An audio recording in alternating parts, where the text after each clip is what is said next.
This is my 2024 Golf R. Let's go.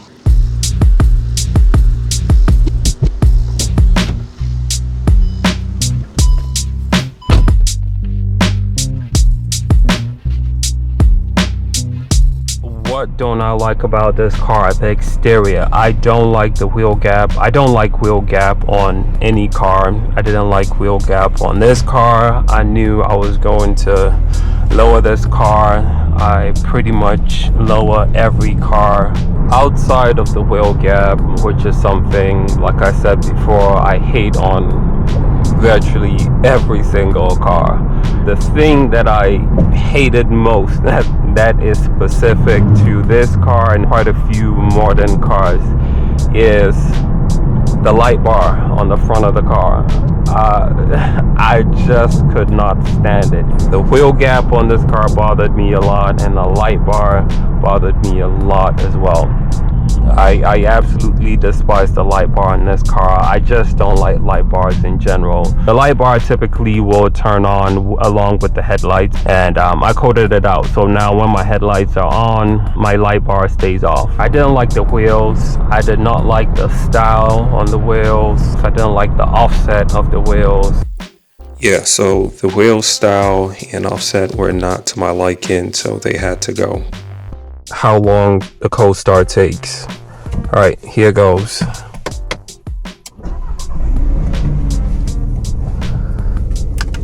Let's see how long it takes. I've timed it a couple of times in the past, and I'm getting somewhere around about 2.5 minutes. So let's see how long it takes this time. When I start my car, I like the revs to settle down before I move the car. That's something I like to do. I like everything to calibrate, settle down before I start to drive the car. One reason why this is of particular concern to me is because this is a manual car. If you attempt to drive it, let's say if I disregard all that and I decide to drive the car while it's idling at around, what is it, like 1300 RPMs, feels like rev hang, where as you start to take off, the car moves quicker. Then it's like you're applying more gas than you actually intend to. So it makes a lot more sense, given the fact that, one, I like everything to settle down before I move the car, and two, it impacts the the drivability of the car, at least for me. So here we are. Took 2 minutes this time. So just for comparison, let's do a cold start on this 2019 Audi Q8.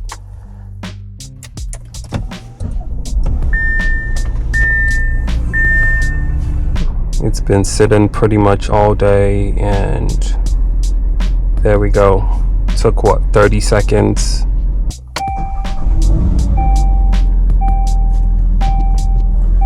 Alright, temperature is 171 degrees Fahrenheit.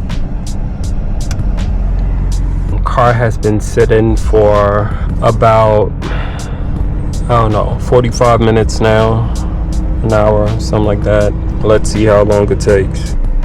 1 minute, 40 seconds, 41 seconds, something like that.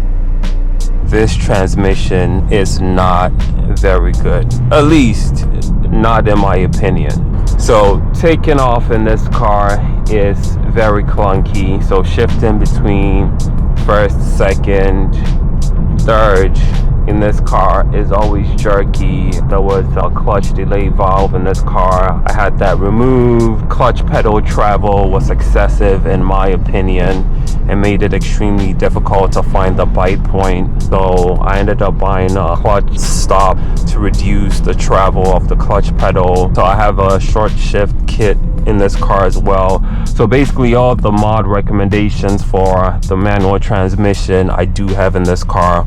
Short shift kit, clutch stop, clutch delay valve removed, and it's still a very clunky experience. Yeah, taking off smoothly in this car is always challenging. You either have to be extremely gentle with it, or you have to be extremely aggressive. There's no middle ground. There's no in between. Either releasing the clutch pedal extremely slowly or just dumping it.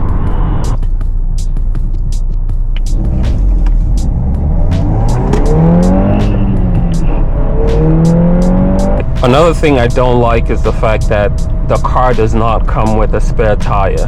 It has the space in the trunk right around the subwoofer to be able to fit the spare tire, but it does not come with it. So it's something else that you have to buy if it's something that you want, and it's something that I want. So I think when I checked, it was about $400, $500. I'm not sure exactly how much it was, but extra costs.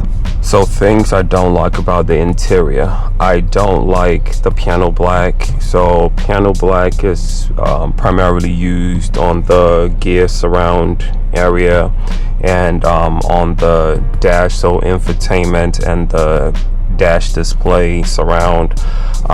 I don't care for those pieces.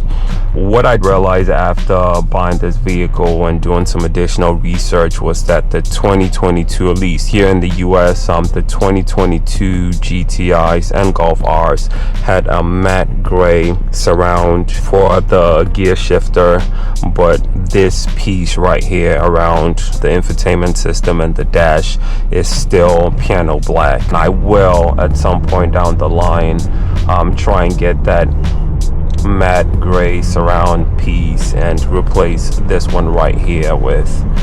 So unfortunately there don't seem to be any such options for the dash surround, so the only possible option right now will be to wrap it, and there might be some aftermarket options down the line, but we'll see how that goes. One other thing I don't like about this car is the speed dependent sunroof. So I believe the threshold is somewhere around about 30-40 miles per hour, where if you have it tilted, and I typically like to drive around on all my cars with my sunroof tilted. So if you do that in this car, once it hits that threshold, it's not specified in the manual, but some people online said it might be around 30 miles per hour. Anyway, whatever the threshold is, once it hits that threshold, I think it either closes or it tilts down a little bit, just to, in the manual it says to adjust for wind noise or to control wind noise is what it says in the manual. So I'm not sure if it's fully closing or if it's tilting to a different angle, so that way there's not as much wind noise in the car. But either way, I find it super annoying. So like when I drive around town, for instance, where it's like going above that threshold, dropping below the threshold, all I keep hearing is buzzing with the window tilting up and down and up and down and up and down. It's super annoying. So that way I can't even tilt my sunroof and drive around anymore. So that's another thing that really annoys me about this car and this sunroof. So the infotainment system in this car has been talked about a lot. There's virtually no review that you're going to watch on this car where you don't find, someone bashing the infotainment system. It is not as bad as they make it out to be, but yes, it definitely has a ton of shortcomings. There are a couple that actually bother me, or maybe 3 features of this infotainment system that actually bother me the most. The first one is this panel. It's not backlit, so at night you can see the temperature adjustment slider and the volume control. You can see those when it's dark out. Another thing is to adjust the fan speed, you need to hit the climate control button to come into the infotainment system screen for climate control, and this is the only spot in which you can adjust the fan speed. If I designed this system, I would have replaced the volume control buttons here with the fan speed, so that way you can basically control the entire climate control system from up top on this panel. I understand that this volume slider here is for the front seat passenger. They could have fit both of them there, just made the volume slider a little bit smaller and fit in the fan speed right next to it as well. That could have been easily possible as well. There's absolutely no need for a volume slider that wide. I mean, it could have been half the size, then the other half could have been the fan speed as well. So pretty similar to my complaints about the climate control. To adjust the mode, you again have to go into the mode menu in here where you actually select what mode you want to be in.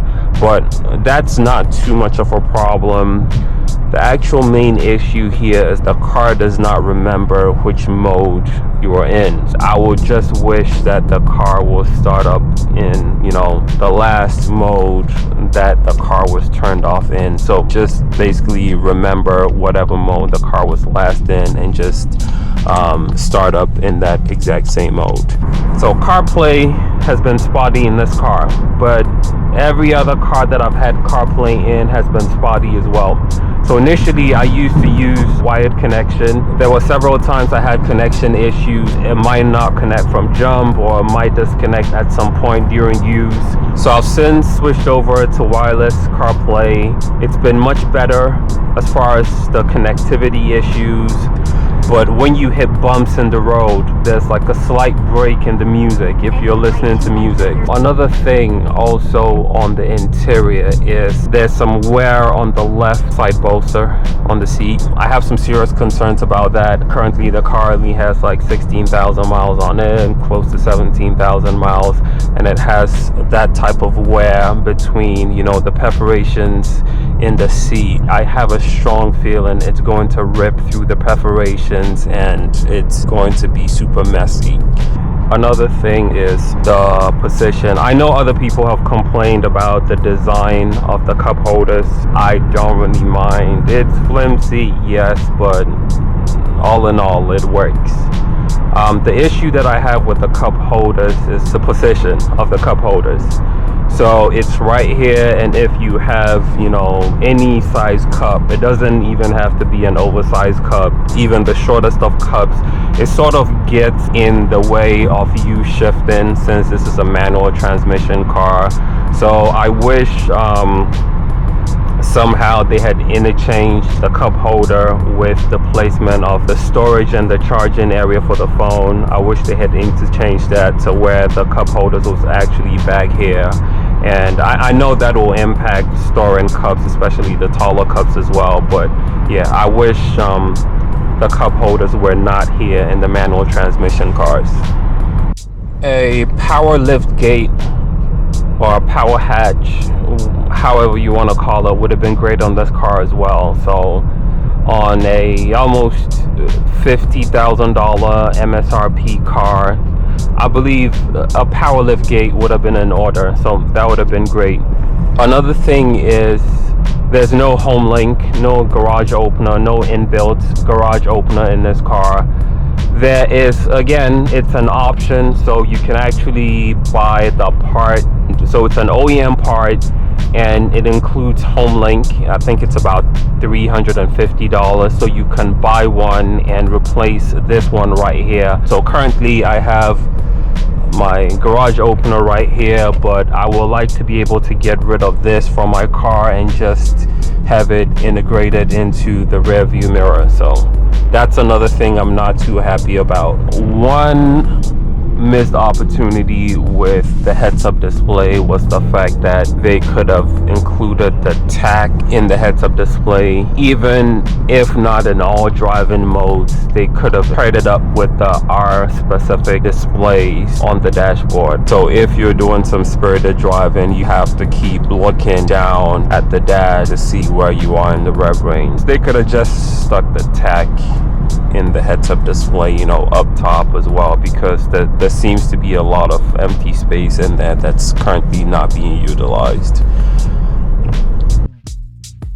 The missed opportunity with the maps in digital cockpit is the ability for it to toggle over to dark mode at night, or at least I haven't been able to find it yet. Another missed opportunity with this car is the fact that the rear view mirror has auto dimming functionality, however the side mirrors don't.